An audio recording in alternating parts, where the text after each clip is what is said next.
Hi guys, எல்லோருக்கும் வணக்கம். எப்பவுமே சந்தோஷமாக இருக்க வாழ்க்கையில் தொடர்ந்து முயற்சி செஞ்சுக்கிட்டே இருங்க. நன்றி. இன்னைக்கு நம்ம பார்க்க போகிற ஒரு விஷயம் என்னென்னா, ஒரு அற்புதமான ஒரு உளவியலை குறித்து தான் இன்றைக்கி நம்ம பார்க்க போகிறோம். அது என்னென்னா, காதல் உளவியலை குறித்து பார்க்க போகிறோம். யாரெல்லாம் காதலிக்கிறீங்களோ இது உங்களுக்கான ஒரு பதிவு. கடைசி வரைக்கும் பாருங்கள், அப்போ தான் நான் என்ன சொல்ல வரேன்னு உங்களுக்கு தெளிவாக புரியும். அதாவது, ஒரு கணவன் மனைவி அல்லது ஒரு காதலன் காதலி, இவங்க ரெண்டு பேரும் சொல்லக்கூடிய அதிகபட்சம் சொல்லக்கூடிய வார்த்தை ஐ லவ் யூ. ஸோ நான் உன்னை நேசிக்கிறேன், நான் உன்னை காதலிக்கிறேன், இந்த வார்த்தையை சொல்லிக்கிட்டே இருப்பாங்க. அதுக்கு பிறகு அவங்க காதலித்த பிறகு திருமணம் நடக்கும். திருமணம் பிறகு தன்னுடைய வாழ்க்கையை ஆரம்பிப்பாங்க. அதுக்கு பிறகு காதலை மறந்து போவார்கள். ஆனால் உண்மையான காதல் அப்படின்ற ஒரு விஷயத்துக்குள்ளே, அன்புன்ற அந்த ஒரு விஷயத்துக்குள்ளே, இந்த கணவன் மனைவிக்குள்ள ரிலேஷன்ஷிப்பில் இது ரொம்ப ரொம்ப முக்கியமான ஒரு விஷயம். காதலிக்குள்ளே இருக்க ரிலேஷன்ஷிப்பில் ரொம்ப முக்கியம். ஏன்னா இந்த ரிலேஷன்ஷிப்பில் ரொம்ப அதிகமான முறிவு ஏற்படுவது, அதோட டிவோர்ஸ் லெவலுக்கு போகிறதுக்கு அடிப்படை காரணம் என்னென்னா, இந்த லவ் லாங்குவேஜை நாம் தெரிஞ்சிக்காமல் இருக்கிறதுனால தான். இதை ஒரு கணவன் மனைவியோ அல்லது காதலன் காதலிகளோ யாரோ ஒருத்தவங்களுக்கு தெரிஞ்சாலும் போதும், இதை நாம் சரியாக பயன்படுத்தி உங்கள் வாழ்க்கை ரிலேஷன்ஷிப்பை ஸ்ட்ராங் பண்ணிக்கலாம். ஸோ அது என்ன அப்படின்னா, காதல் மொழி அப்படின்னு ஒன்று இருக்குது. இப்போ காதலிக்கிறோம் அப்படின்னா சாதாரணமாக ஒரு வார்த்தையை பயன்படுத்தி ஐ லவ் யூ அப்படின்னு அவங்க ஐ லவ் யூன்னுவாங்க. ரெண்டு பேரும் சேர்ந்து விரும்புவாங்க, காதலிப்பாங்க. சரி, ஓகே. அதுக்கு பிறகு நாட்கள் செல்ல செல்ல அந்த காதல் என்ன ஆகும், ரெண்டு பேருக்குள்ள திடீர்னு பிரச்சனைகள் என்னமோ ஏற்பட ஆரம்பிக்கும். ஆனால் அவங்கள புரிஞ்சுக்கிறதுக்கான ஒரு மொழி ஒன்று இருக்கும். நான் காதலிக்கிறேன் அப்படின்னு சொல்லிடுவாங்க. ரெண்டு பேருக்குள்ள ரிலேஷன்ஷிப்பு நல்லா க்ரோத் ஆகிட்டே இருக்கும். ஆனாலும் அவங்களுக்குள்ள அந்த காதல் மொழி புரிஞ்சிக்கிறது இல்லை.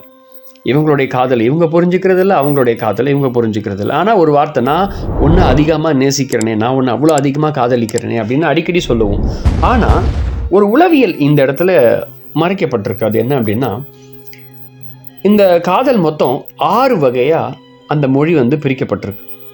நம்முடைய ஒவ்வொரு மனுஷங்கிட்டே இருக்கக்கூடிய ஒரு செயல், ஒரு ரிலேஷன்ஷிப்பை ரொம்ப பர்ஃபெக்டாக மெயின்டைன் பண்ணுற ஒரு விஷயம். ஒவ்வொருத்தருக்கும் ஒரு மாதிரி இருக்கும், எல்லாருக்கும் ஒரே மாதிரி இருக்காது. இப்போ நான் சொல்ல போகிற இந்த 6 விஷயத்தில் ஒவ்வொருத்தருக்கும் ஒரு மாதிரி. ஒருத்தருக்கு நான் சொல்ல போகிற அந்த தேர்ட் குவாலிட்டி இருக்கும், சில பேருக்கு 5th குவாலிட்டி இருக்கும், சில பேருக்கு 6th குவாலிட்டி, சில பேருக்கு 1st குவாலிட்டி. இந்த மாதிரி ஒவ்வொன்றும் ஒரு லாங்குவேஜ் அவங்கக்கிட்ட இருக்கும். அது என்ன லாங்குவேஜ்னு நாம் தெரிஞ்சுக்கணும். ஒவ்வொருத்துக்கும் ஒரு மாதிரி இருக்கும். அதை புரிஞ்சுக்கிட்டு அந்த மொழியை, காதலை நாம் தொடர்ந்து வெளிப்படுத்த உங்களுடைய அந்த ரிலேஷன்ஷிப் ரொம்ப ஸ்ட்ராங்காக மாறும். ஸோ அதை பற்றி தான் இன்றைக்கி நம்ம பார்க்க போகிறோம். ஸோ நம்பர் 1, அதாவது வேர்ட்ஸ் ஆஃப் அஃபர்மேஷன் அப்படின்னு சொல்லுவாங்க. அதாவது என்னென்னா, இந்த காதல் மொழியில் வார்த்தைகளை முன்னுரிமையாக வைத்து அந்த காதலில் வார்த்தையின் மூலயமா express love through your words. So உங்களுடைய வார்த்தைகளை, காதல் மொழியில் வார்த்தைகளை நம்ம அதிகமாக பயன்படுத்துதல். ஆனால் இது எல்லாருக்கும் ரொம்ப பிடிக்கும். அதாவது அவங்கள பாராட்டுறது, எதுவாக வேணாலும் இருக்கட்டும், வார்த்தைகளை பயன்படுத்தி அவங்களுக்கு காதல் மொழியை வெளிப்படுத்திக்கிட்டே இருக்கணும். இது ஒரு குரூப் ஆஃப் பீப்புளுக்கு இருக்கும். First, number 1, words of affirmation. அடுத்தது ஆக்ட் ஆஃப் சர்வீஸ் அப்படின்னு ஒன்று இருக்குது. இது பேர் என்னென்னா, சில பேருக்கு அப்ரிஷியேஷன் பண்ணுறது, அதாவது பாராட்டுறது ரொம்ப பிடிக்கும்.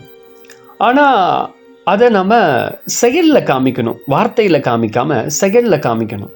அந்த காதலில் இந்த ஆக்ட் ஆஃப் சர்வீஸோடைய கான்செப்ட் என்னென்னா, வார்த்தைகள் இங்கே வேலைக்கு ஆகாது.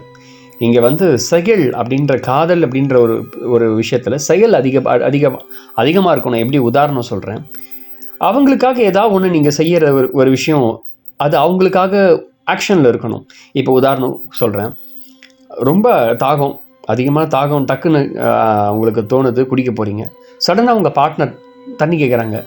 நீங்கள் குடிக்கிற அந்த தண்ணியை டக்குன்னு அவங்களுக்கு ஃபஸ்ட்டு கொடுத்துட்டு 2வது நீங்கள் குடிங்க. இதில் அவங்க ஜஸ்ட் உங்களை கவனிப்பாங்க. Act of service. சின்ன விஷயங்களில் நீங்கள் அந்த ஆக்ட் ஆஃப் சர்வீஸை வெளிப்படுத்திக்கிட்டே இருக்கணும். அப்புறம் இங்கே வார்த்தைகள் இந்த இடத்துல பலிக்காது. இது ஒரு பீப்புள், இந்த மாதிரி ஒரு காதல் அந்த மனநிலை கொண்டவர்கள் ஒரு சிலர் இந்த மாதிரி இருப்பாங்க. அடுத்தது என்னென்னா, குவாலிட்டி ஆஃப் டைம் அப்படின்னு ஒரு விஷயம். இந்த இடத்துல அப்ரிஷியேஷன் பண்ணுறதுலாம் வேலைக்கு ஆகாது. இந்த இடத்துல அவங்களுக்கு நேரத்தை அவங்க கூட செலவிடுறது, ஒரு 10 நிமிஷமாக இருந்தாலும் அந்த நேரம் வந்து அவங்களுக்கு ரொம்ப பெருசாக இருக்கும். இது ஒரு விதமான ஒரு காதல். இந்த காதலை புரிஞ்சுக்கணும் நம்ம. இந்த மாதிரி காதல் உடையவர்கள் words of affirmation act of சர்வீஸும் ஒர்க்கே ஆகாது. ஆனால் நாம் என்ன பண்ணுவோம், வேர்ட்ஸ் ஆஃப் அஃபர்மேஷன் அவங்கக்கிட்ட யூஸ் பண்ணிக்கிட்டே இருப்போம், குவாலிட்டி ஆஃப் டைம் அவங்கக்கிட்ட காமிக்க மாட்டோம். ஸோ அது எதுன்னு நம்ம புரிஞ்சுக்கணும். அவர்களுடன் நேரம் செலவழிப்பது ரொம்ப ரொம்ப ரொம்ப இம்பார்ட்டண்ட். அடுத்தது டச். இந்த டச் அப்படின்ற ஒரு விஷயம் என்ன சொல்லுது, not for just for sex மட்டும் கிடையாது, அவங்களோட இருக்கிற உறவு மட்டும் இல்லை. திடீர்னு ஒரு தடவை ஒரு விதமான ஒரு டைட் ஹக், சில கையை ரொம்ப இருக்க பிடித்து கொள்வது, அவங்க கூட கையை பிடிச்சிட்டு கொஞ்ச நேரம் வாக் பண்ணுறது, அவங்க கூட கொஞ்சம் லாங் ட்ரைவ் பண்ணுறது, ஒரு விதமான அவங்களுக்கு ஒரு ஃபீல் வந்து இருந்துக்கிட்டே இருக்கும். அவங்க கூட இருந்து சில செயல்கள் அவங்க உங்கள் கூடவே இருக்கிறாங்க, நான் அவங்க கூடவே இருக்கிறேன் அப்படின்ற ஒரு கெஸ்டர், ஒரு அடையாளத்தை இந்த மாதிரி செயலில் அவங்க டச் மூலயமா அவங்களுக்கு வெளிப்படுத்திக்கிட்டே இருக்கிறது. இந்த மாதிரி ஒரு பீப்புள் வந்து இருப்பாங்க. இவங்கக்கிட்ட காதலில் இப்படி தான் நம்ம வெளிப்படுத்தணும். அடுத்தது கிஃப்ட்ஸ். அடிக்கடி அவங்களுக்கு சர்ப்ரைஸ் பண்ணிக்கிட்டே இருக்கணும், கிஃப்ட் கொடுத்துக்கிட்டே இருக்கணும். இது ஒரு விதமான காதல். அடுத்தது 6th number 1 quality of character. அவங்கள புரிஞ்சிக்க ரொம்ப ட்ரை பண்ணிக்கிட்டே இருக்கணும்.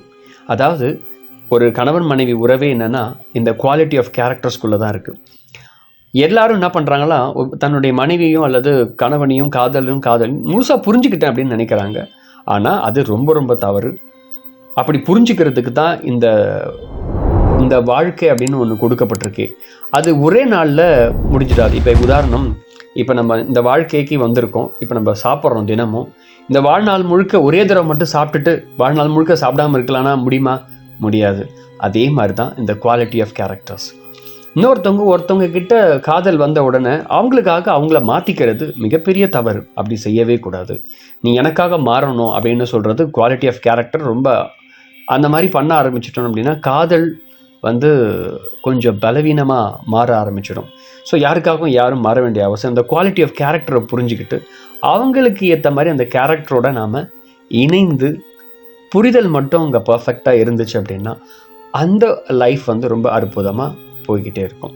நான் சொன்ன இந்த 6 விஷயங்கள் நாம் தொடர்ந்து கவனித்து அவங்கக்கிட்ட என்ன அவங்களுடைய வேர்ட்ஸ் ஆஃப் அஃபர்மேஷனா, ஆக்ட் ஆஃப் சர்வீஸா, குவாலிட்டி டைமா, டச்சா, கிஃப்ட்ஸா, குவாலிட்டி ஆஃப் கேரக்டரா எதுன்னு அவங்களுக்கு புரிஞ்சுக்க நம்ம வந்து பார்க்கணும். சில பேருக்கு வேர்ட்ஸ் ஆஃப் அஃபர்மேஷனும் டச் இது 2 இருக்கும். சில பேருக்கு ஆக்ட் ஆஃப் சர்வீஸும் கிஃப்ட்ஸும் மட்டும் இருக்கும். சில பேருக்கு touch and quality of character இருக்கும். சில பேருக்கு குவாலிட்டி ஆஃப் டைம் மட்டும் இருக்கும். சில பேருக்கு கிஃப்ட்ஸ் மட்டும் இருக்கும். சில பேருக்கு டச் மட்டும் இருக்கும். ஒவ்வொருத்தருக்கும் ஒரு மாதிரி இருக்கும்.